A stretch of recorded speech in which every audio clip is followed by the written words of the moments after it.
श्रीराम जय जय राम श्रीराम जय जय राम श्रीराम जय जय राम। नमस्कार।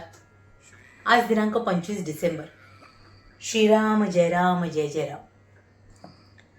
भगवंताचे स्मरण हेच प्रत्येक साधनाचे मर्म। श्रीराम जय जय राम। भगवंताचे स्मरण हेच प्रत्येक साधनाचे मर्म। एका गावाहून 2 सरकारी बैलगाड्या निघाला। एका बैलगाडीत सोन्याची नाणी असलेल्या पिशव्या होत्या आणि दुसऱ्या गाडीत बांधकामाचे दगड होते। सबंध दिवसभर प्रवास करून त्या बैलगाड्या तालुक्याच्या ठिकाणी पोहोचल्यावर गाडीवानांनी गाड्या सोडल्या, सोने आणि दगड अधिकाऱ्यांच्या हवाली केले आणि दोन्ही गाड्यांच्या बैलांना कडबाज घातला। तसेच भगवंताच्या दृष्टीने विद्वान आणि अडाणी दोघेही सारखेच। सुंदर विचारांचा भार डोक्यात वागवला म्हणजे विद्वानाला भगवंत जवळ होते असे मुळीच नव्हे। विद्वान काय किंवा अडाणी काय, दोघांनाही बुडविण्या इतका अभिमान प्रत्येकाजवळ असतो। विद्वानाला अभिमान जास्त मारक होतो इतकेच। विद्येला जगात किंमत आहे, पण ती साधन रूप आहे, साध्य रूप नाही। विद्या ही भगवंताची दासी बनली पाहिजे। पुष्कळ वेळा विद्वान लोक व्यर्थ चिकित्सेने आपल्या आयुष्याचा नाश करून घेतात। साधे भोळे अडाणी लोक भगवंताचे नाम घेऊन मजेने तरून जातात। पण हे विद्वान लोक भगवंत कसा आहे, त्याचे गुण काय आहेत, त्याचा आणि आपला संबंध काय आहे, त्याचे नाम त्याच्यापर्यंत पोचते की नाही, नामाची सुरुवात केव्हापासून झाली, नाम कोणत्या वाणीने घ्यावे इत्यादी गोष्टींची चिकित्सा करीत बसतात।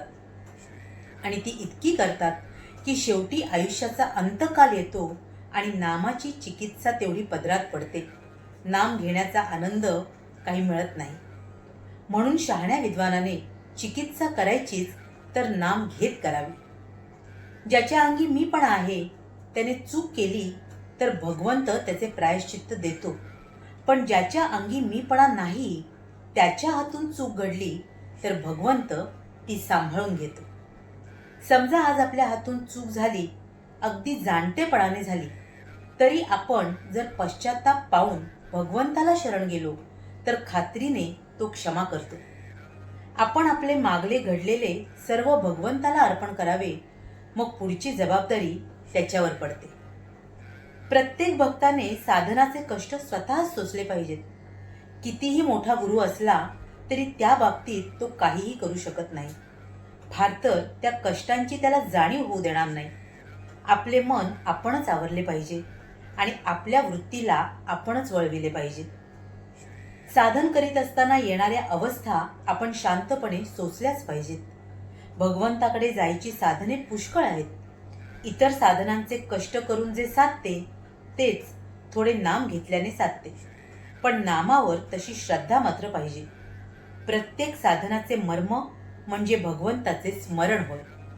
त्याचा पूर्णपणे समावेश भगवंताच्या नामात आहे।